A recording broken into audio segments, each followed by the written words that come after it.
Presidente Jair Bolsonaro entrega pessoalmente na Câmara proposta que altera normas da Carteira Nacional de Habilitação. Ministro Paulo Guedes volta à Câmara para discutir impacto da reforma da Previdência com deputados da Comissão de Finanças. E veja os detalhes das mudanças na fiscalização de fraudes no INSS com as regras fixadas pela medida provisória aprovada pelo Legislativo.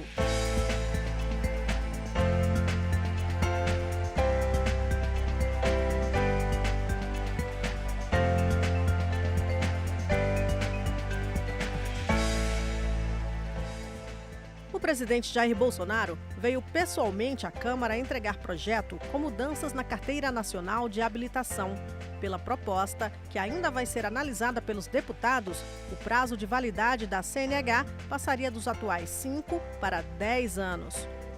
O presidente Jair Bolsonaro chegou à Câmara acompanhado do ministro-chefe da Casa Civil, Onyx Lorenzoni, e do ministro da Infraestrutura, Tarcísio Gomes de Freitas. A visita começou pelo gabinete do presidente da Casa, deputado Rodrigo Maia. Bolsonaro veio entregar pessoalmente projeto com alterações na Carteira Nacional de Habilitação. Em parte, esse projeto veio de ideias do próprio presidente da Câmara. E como muito importante, a gente passa de 5 para 10 anos a validade da carteira de motorista, passa de 20 para 40 o pontos para perder a carteira de motorista.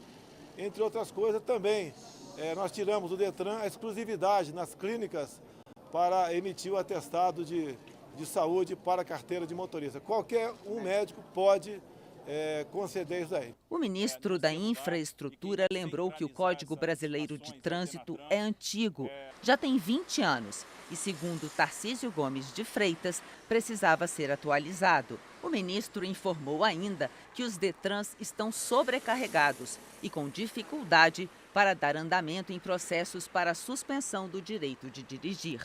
Tarcísio disse que o projeto entregue ao presidente da Câmara quer facilitar a vida das pessoas. A ideia, então, é tornar a vida do cidadão mais fácil. Para quem olhar, para quem observar e ler atentamente o projeto, vai ver uma pegada de inovação digital, que a ideia é transformar todos os documentos em documentos digitais. O cidadão, o motorista, vai poder andar com a carteira de motorista dele, com o certificado de registro no celular, e quem vai centralizar essas ações é o Denatran.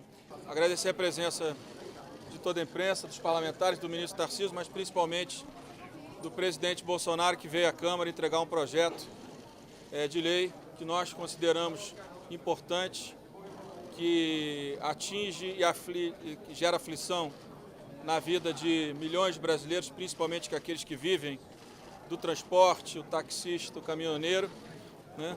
Nós temos uma pauta extensa de agendas de mudanças macroeconômicas que nós estamos tocando, como a Previdência, daqui a pouco a tributária, mas também essa agenda que atinge diretamente o dia a dia do trabalhador brasileiro, também é importante que faça parte da nossa pauta. Para a líder do governo no Congresso, deputada Joyce Hasselmann, do PSL de São Paulo, se aprovada, a proposta vai dar mais autonomia aos motoristas. É uma comissão especial que vai trabalhar em 45 dias, vai ser instalada aí pelo presidente da Câmara. Obviamente que a sociedade, quanto menos punição para ela, ela acha que é melhor, né? Infelizmente, nós sabemos que não funciona desta maneira. É necessário punir para também educar.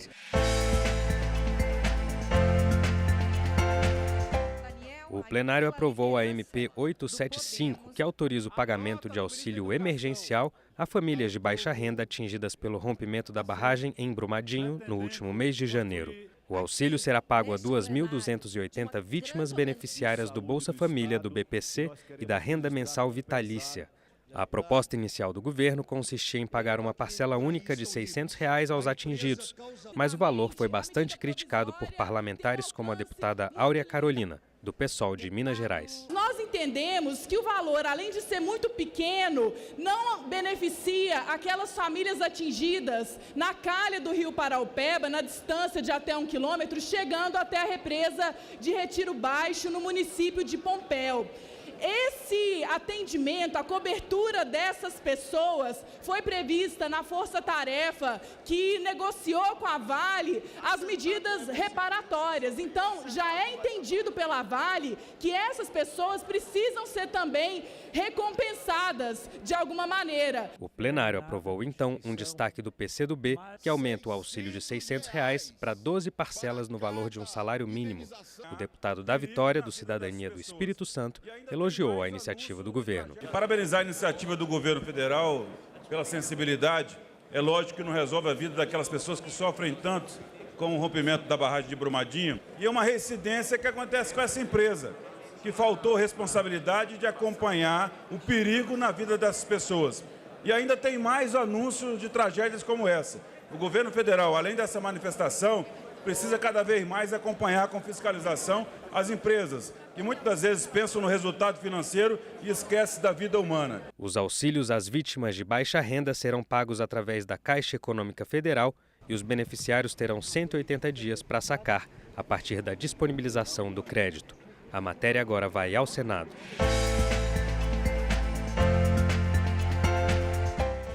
O ministro da Economia, Paulo Guedes, voltou à Câmara nesta terça. Ele veio falar aos deputados da Comissão de Finanças sobre os impactos da reforma da Previdência. O tema é reforma da Previdência. Paulo Guedes foi convocado pela Comissão de Finanças e Tributação e voltou a defender a proposta feita pelo governo. Também estavam presentes deputados da Comissão de Educação e Seguridade Social. Aos poucos, vai se montando a perspectiva de que a reforma é só um primeiro passo. A reforma da Previdência, imediatamente após tributária, pacto federativo, acelerar as privatizações, abertura da economia, descentralização, e esses acordos já vão ser anunciados, esses acordos, possivelmente acordo com a Argentina, acordo com a União Europeia, isso tudo já vai sendo anunciado agora. A questão está mesmo nos detalhes, e sobre eles o ministro também deu uma ideia. As deduções de famílias que já têm recursos, as isenções de instituições que treinam justamente os filhos dos mais ricos, ou os hospitais que atendem a população mais rica, tudo isso é incompreensível mesmo. E tudo isso tem que ser atacado numa reforma tributária, sim. Universidades, hospitais filantrópicos, deduções no imposto de renda.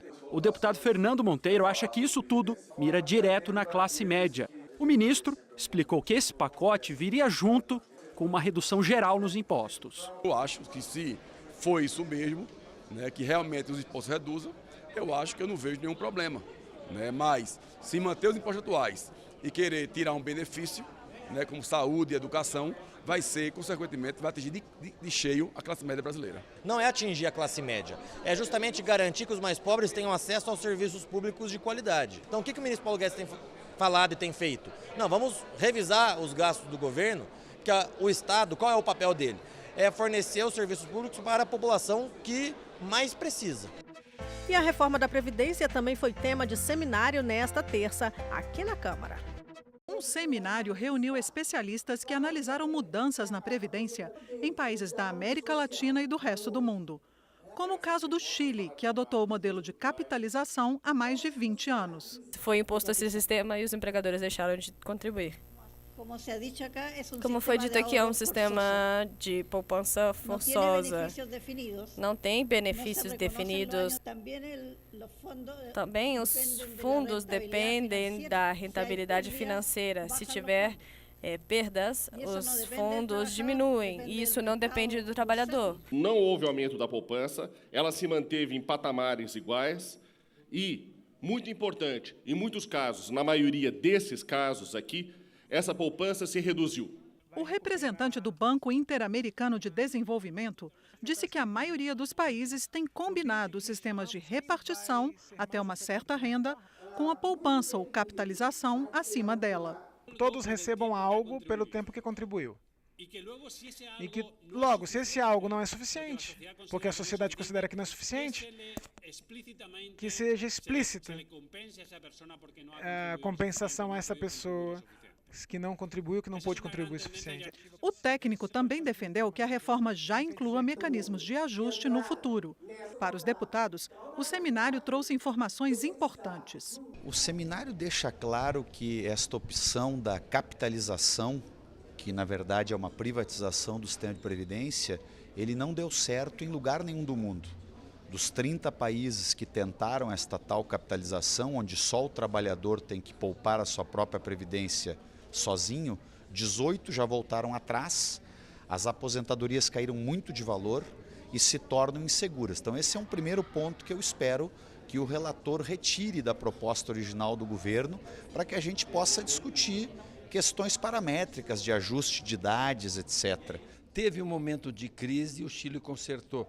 Me parece que eles deixaram fora a participação empresarial. Na nossa, fica fora. Eu acho que o relator vai incluir a participação empresarial, né?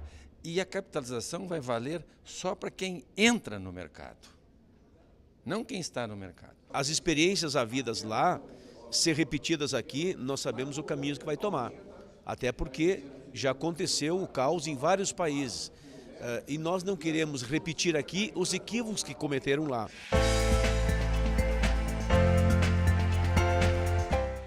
E nesta segunda, o Senado aprovou a medida provisória feita para combater fraudes no INSS. Confira o conteúdo da MP 871, que criou o Programa de Revisão de Benefícios Previdenciários. A medida provisória 871 chegou à Câmara um mês antes do projeto de reforma da Previdência e é considerado o primeiro passo da tramitação no Congresso da proposta de emenda à Constituição, que altera o sistema de aposentadoria dos brasileiros, o combate a fraudes. 5 milhões de auxílios previdenciários vão passar por um pente fino. 3 milhões de benefícios gerais, auxílio-doença, auxílio-maternidade, auxílio-reclusão. 2,5 milhões de benefícios de prestação continuada, o BPC, que é aquela ajuda de um salário mínimo pago para quem tem deficiência ou idosos pobres com mais de 65 anos. Se houver algum indício de irregularidade, o beneficiário terá 60 dias para apresentar a defesa. A MP 871 cria mecanismos para combater fraudes. O INSS, por exemplo, vai ter acesso às informações da Receita Federal, como declaração do Imposto de Renda, do Sistema Único de Saúde e da movimentação do FGTS do segurado para fazer um cruzamento de dados e descobrir se aquela pessoa tem direito à aposentadoria que vem recebendo. A varredura vai durar 2 anos, 2019 e 2020. Todas essas informações vão poder ser acessadas pelo Ministério da Economia. No plenário, as discussões sobre a MP 871 entraram pela madrugada e foram intensas. Se o governo quer aprovar a reforma da Previdência, tem que ter 308 votos. Não venha tentar aprovar reforma da Previdência em itens previdenciários através de medida provisória. Não é verdade você dizer que investigar a fraude no BPC, você está perseguindo o mais pobre. Pelo contrário, a nossa Previdência é deficitária em parte por conta das fraudes. Seja fraude pequena ou grande, ela é fraude, ela está lesando a população mais carente do nosso país. Também há mudanças na aposentadoria rural. Atualmente, para ter direito a um salário mínimo por mês, o produtor precisa comprovar que trabalhou pelo menos 15 anos no campo. Essa comprovação é feita através de uma declaração do sindicato, que atesta o tempo de serviço. Até 2023, o pequeno produtor rural, que é considerado um segurado especial, terá que comprovar o tempo de exercício da atividade no campo por meio de autodeclaração, legitimada pelo Pronater dos estados e por outros órgãos públicos. Depois de 1º de janeiro de 2023, vai ser obrigatória a inscrição dos trabalhadores rurais em um cadastro nacional, que terá que ser atualizado todos os anos. É o chamado Cadastro Nacional de Interesse Social, o CNIS, que começará a ser cobrado do aposentado só a partir de 2025. Essa medida provisória, ela combate diretamente as fraudes dos benefícios concedidos e vamos promover uma economia, senhor presidente, como todos sabem, de aproximadamente 10 bilhões por ano. O auxílio reclusão também foi modificado na MP 871. Dependentes de preso que esteja cumprindo pena em regime semiaberto não terão mais direito ao benefício. Só filhos de detentos que estão na cadeia em regime fechado vão receber o auxílio, mas só se a pessoa não tiver direito a qualquer outro benefício pago pelo INSS, como, por exemplo, pensão por morte ou salário maternidade. Para ganhar o auxílio reclusão, se precisava apenas confirmar 1 mês de contribuição ao INSS. Foi para 24 meses. Como a maioria dos presos hoje são jovens negros da periferia, que não tiveram oportunidade de escola de emprego no nosso país, eles não têm carteira de 2 anos, porque esse é o país do desemprego.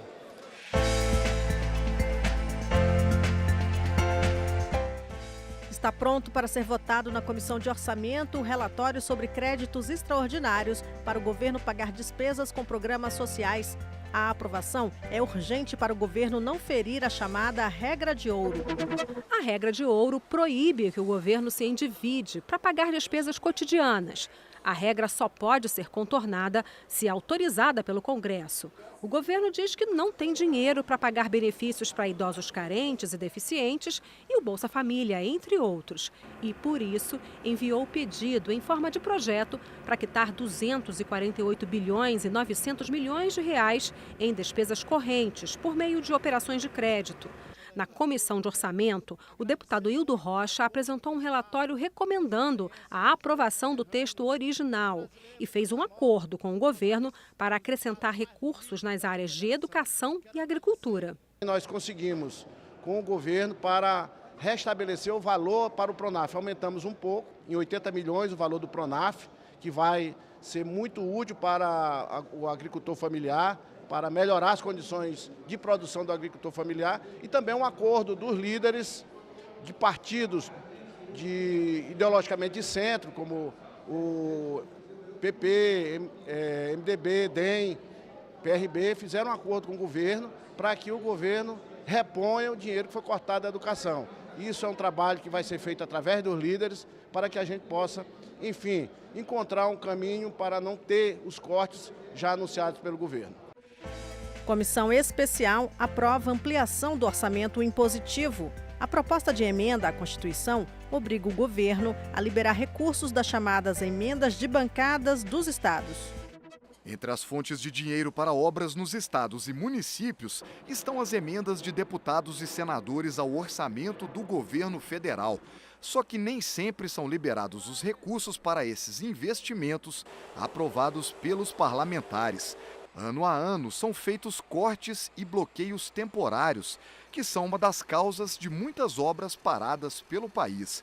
Buscando garantir uma fatia maior de recursos, foi aprovada na Comissão Especial da Câmara a proposta de emenda à Constituição que torna impositiva, ou seja, obrigatória a execução das emendas apresentadas em conjunto pelas bancadas de parlamentares de cada estado e do Distrito Federal.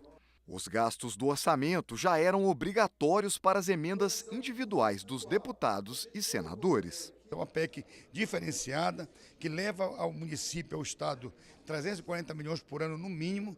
Isso incentiva o crescimento da educação, da saúde, da agricultura, da segurança pública. Isso impulsiona cada estado a fazer as obras macro do estado e, com isso, ter muito mais progresso. Pela proposta, já no orçamento de 2020, o governo federal será obrigado a pagar para as emendas das bancadas estaduais até o limite de 0,8% da receita corrente líquida. Nessa conta estão incluídos os restos a pagar, ou seja, os recursos de emendas dos anos anteriores que não foram gastos. A partir de 2021, esse limite sobe para 1% da receita corrente líquida. O relatório do deputado Carlos Henrique Gaguin foi aprovado com todos os dispositivos da proposta que veio do Senado. O objetivo é fazer com que a PEC seja promulgada sem a necessidade de ser analisada de novo pelos senadores. Mas há partes novas no texto. Por exemplo, a que prevê a divisão entre estados e municípios de 30% dos recursos arrecadados pelo governo com a venda de campos de exploração de petróleo. Essa terá que passar pelo Senado. Isso representa 1 trilhão nesses 10 anos próximos aí. Só nesse ano representa mais de 80 bilhões que vai ser com a venda de pré-sal, com a venda de Petrobras, com a venda dos ativos, para que esse dinheiro, 30%, vai ser retornado aos estados e municípios.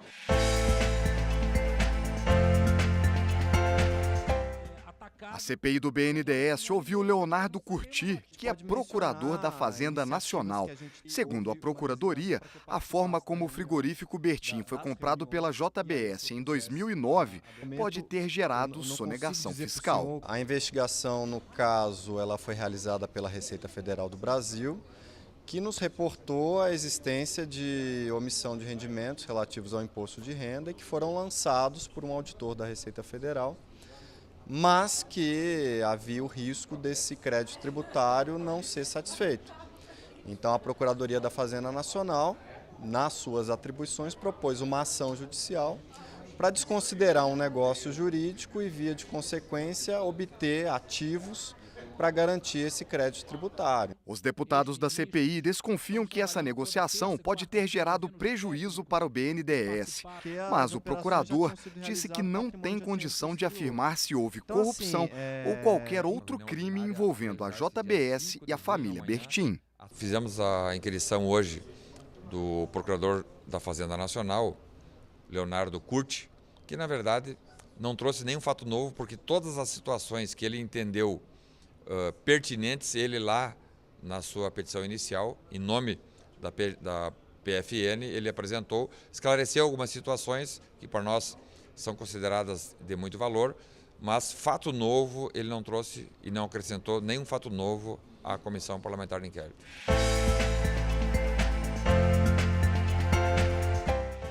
Secretaria de Transparência foi lançada na Câmara para assegurar cumprimento da Lei de Acesso à Informação. A cerimônia de lançamento da Secretaria de Transparência aconteceu no Salão Nobre da Câmara. O novo órgão terá a missão de promover a cultura da transparência na Casa, como destacou o secretário deputado Roberto de Lucena, do Podemos de São Paulo. A decisão da Câmara dos Deputados ao instituir essa Secretaria de Transparência é aperfeiçoar ainda mais as ferramentas de transparência, os instrumentos de transparência, organizar, catalogar as informações e disponibilizá-las decodificada para que o cidadão comum possa compreendê-la, possa processá-la e de forma que o trabalho do legislativo possa ser efetivamente acompanhado pelo cidadão. O secretário de Comunicação da Câmara, deputado Fábio Choquetti, falou sobre a importância da iniciativa. O mundo realmente mudou.